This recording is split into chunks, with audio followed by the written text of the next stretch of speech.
여러분,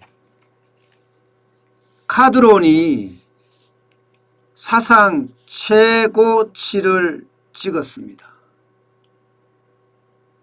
그만큼 지금 바닥 경제는 무너졌다, 이 표현이 어울립니다. 여러분도 아시지만 카드론은요, 마지막 대출 수단입니다. 1금융권에서 밀려나고 2금융권에서 밀려나면 마지막으로 가는 게 불법 사금융, 이거 가기 전 단계가 바로 카드론이거든요. 예. 불법 사금융으로 안 가고 카드론까지 간다.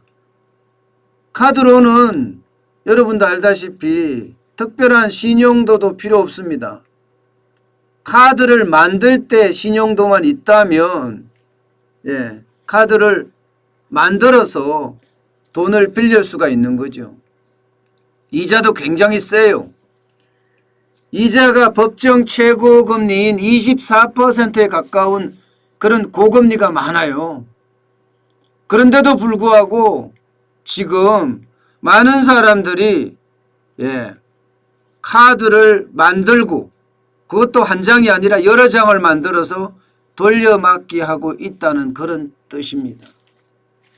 그만큼 바닥 경제가 무너졌다, 이 표현이 딱 어울립니다. 보세요. 지금 카드론이 32조 460억 원에 달했습니다.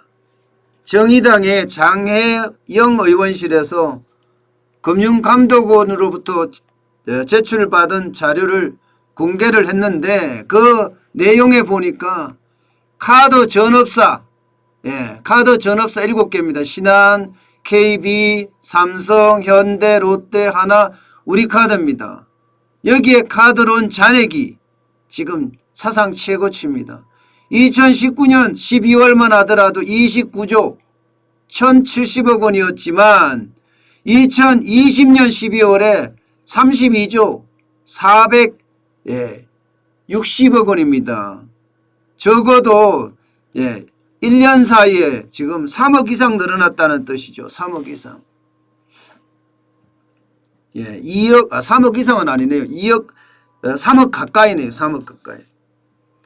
그런데 여기에서 제일 많이 늘은 계층을 보면 이게 자영업자들이 굉장히 위험하다는 그런 이야기를 할 수 있는 부분인데, 바로 60세 이상의 카드론이 굉장히 많다는 사실이에요. 60세 이상의 카드론이 5조 1290억 원이나 됩니다. 5조 1290억 원. 그래서 전체 비중이라고 해야 되나요? 지금 5조 1290억 원이면 30대 5조 1330억 원하고 맞먹죠. 30대하고. 그런데 보세요. 60대가 이게 다른 어느 계층보다가 이게 벌이가 시원치 않습니다. 60대 이러면요, 대부분의 직장에서 은퇴를 한 나이예요. 그렇기 때문에 급여소득이 그렇게 많지가 않아요. 재취업을 했다고 하더라도. 결국은 5조 1290억 원, 전년 동기 대비해서 16.6%가 늘어난 것은요, 어찌 보면 생계비 마련을 위한 수요가 적지 않았을 거다, 이렇게 예상을 합니다. 여기에다가 자영업자들은, 60대 자영업자들은 밀린 월세나 외상 대금을 메꾸기 위해서 카드론을 이용했다, 이렇게까지 이야기를 할 수가 있을 정도입니다.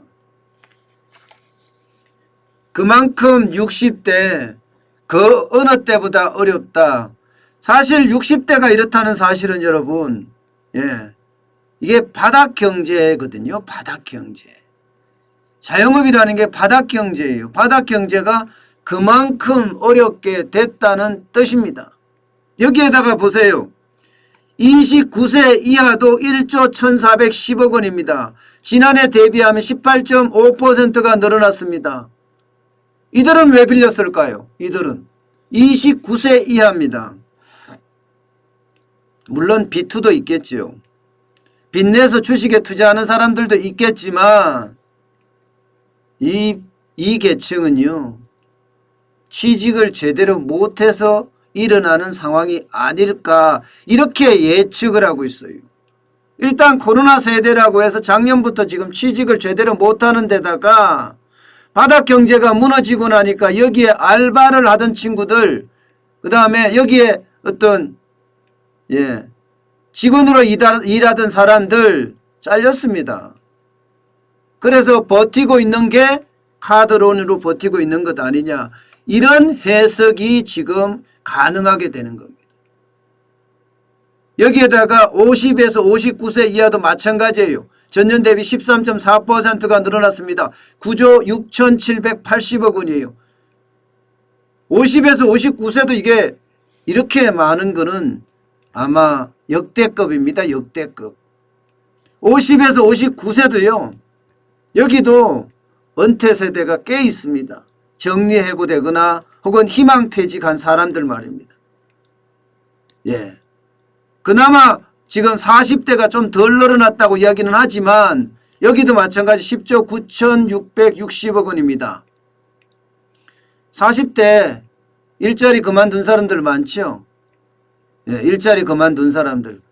경제의 허리가 부러진다고 이야기할 정도로 40대가 많이 줄어들었던 적이 많습니다. 지금 현재도 40대가 많이 줄어들고 있는 거예요. 그나마 다행인 것은요. 그나마 다행인 것은 30대입니다. 30대. 30대는 5조 1330억 원. 전년 대비하면 1.1% 늘어났습니다. 이게 30대를 보면요. 20대가 왜 많이 늘어났는지 짐작할 수가 있거든요. 30대가 사실 B2가 많아야 되는 그 연령대잖아요. 주식에 관심도 많고. 그런데 오히려 30대는 1.1%밖에 안 늘고요. 20대는 20대 이하, 29세 이하는 18.5%가 늘었다는 것은 바닥 경제가 망가져서 그들이 일할 곳이 없다.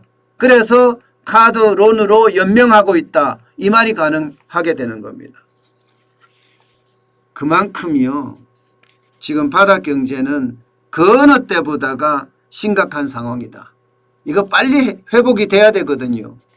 아직까지 지금 오늘 현재가 3월 18일이지만 오늘 현재까지 바닥 경제가 그렇게 좋아진다는 그런 큰 징후는 아직까지 가지고 있지 않습니다. 물론 이제 백화점의 보복 소비라든가 대형마트의 보복 소비는 좀 더 커지고 있어요. 그렇지만 자영업자들의 어떤 경기 훈풍은 아직까지 돌아오지 않고 있거든요. 이런 상태에서 이게 신용카드 리볼빙이 좀 줄어들었지만 금액은 적지 않는 금액으로 드러났습니다. 5조 6,500억 원입니다. 지난해 말까지. 신용카드 리볼빙이 뭔가 하면요. 쉽게 말하면 내가 신용카드로 빌린 돈 중에 일부만 갚고 그것을 뒤로 연장하는 것을 리볼빙 서비스라고 합니다. 그 리볼빙 서비스에서도 이게 20대, 60대가 굉장히 많이 늘어났습니다. 6%씩 늘어났어요. 전체 리볼빙 서비스는 1년 전보다 2.5% 줄어들었는데 20대와 60대는 각각 6% 이상 증가했습니다. 이 리볼빙 서비스를 많이 이용한다는 것은 당장 카드값 연체 위기에서는 벗어날 수 있지만 일부만 갚는 거니까 나머지는 연장을 하는 거거든요. 그러면 원금과 이자는 계속 쌓일 수밖에 없어요. 원금과 이자가 한꺼번에 쌓이다가 툭 터지는 날에는요. 엄청난 충격이 올 수도 있습니다. 여러분, 카드론 고객 중에서는요. 저신용자도 많을 뿐만 아니라 다중채무자, 여러 곳에 채무를 진 사람들, 3개 이상 금융기관에 돈을 빌린 사람들을 말하거든요. 그런 사람들이 많습니다. 굉장히 많아요. 실제로 말입니다. 신한카드 같은 경우를 보면 이용 고객 중에 45%가 고금리로 빌리고 있어요. 14에서 18%. 이렇다고 하면 다중채무자들 입장에서는 원금과 이자가 계속 쌓일 수밖에 없잖아요. 이게 10% 미만 금리로 빌리는 사람들은 14%밖에 안 됩니다. 결국은 바닥 경제가 망가지면서 20대 사회 초년병과 60대 사회 은퇴자라고 하면 안 되겠죠. 직장 은퇴자들의 어떤 부담은 점점 커진다. 이게 만약에 가계부채하고 같이 맞물리면 어떻게 될까요? 가계부채하고 맞물리면. 가계부채가 작년 말 기준으로 1726조입니다. 작년 말 기준으로 1726조와 지금 20대나 60대의 어떤 카드론 연체가 맞물리면 이것도 늘 충격을 줄 수 있는 그런 상황이에요. 저는요, 이런 지표를 보면 아직까지 뭐 정부는 경기가 좋다 이렇게 이야기하는지 모르지만 실질적으로는요, 경제 전체가 위기 국면에 지금 휩싸여 있고요. 그 중에서도 약한 고리들이 툭툭 터질 수 있다는 이야기예요. 오죽했으면 이태원에는 장사하고 싶다 이런 팻말이 붙어서 코로나19 때문에 장사를 못하니까 이런 말이 붙는 거거든요. 그러면서 이 가게는 실질적으로 망했습니다. 이 가게는. 이게 자영업자가 운영하든가 20대가 운영해서 취직 못해서 20대 이렇게 운영을 했다면 바닥 경제는 진짜 굉장히 어려워지고 있다 이렇게 표현할 수가 있죠. 제가 가장 걱정하는 것은요, 코로나19가 4차 대유행이 오는 겁니다. 만약에 코로나19의 4차 대유행에 휩싸였을 때는요, 이 바닥 경제는 그 어느 때보다 힘들어질 겁니다. 여기에다가 가계부채하고 맞물린다면 자영업자와 이 충격이 결국은 디폴트, 채무 불이행의 상황이 올 수도 있는 겁니다. 그래서 저는 위험하게 보는 겁니다. 굉장히 약한 고리들이 터질까 봐 말입니다. 아직까지는 실물경제의 어떤 대반전은 안 일어나고 있거든요. 점점 일어날 거라는 예상은 해요. 그러나 이 코로나19의 어떤 백신 접종 체계가 만약에 어그러지면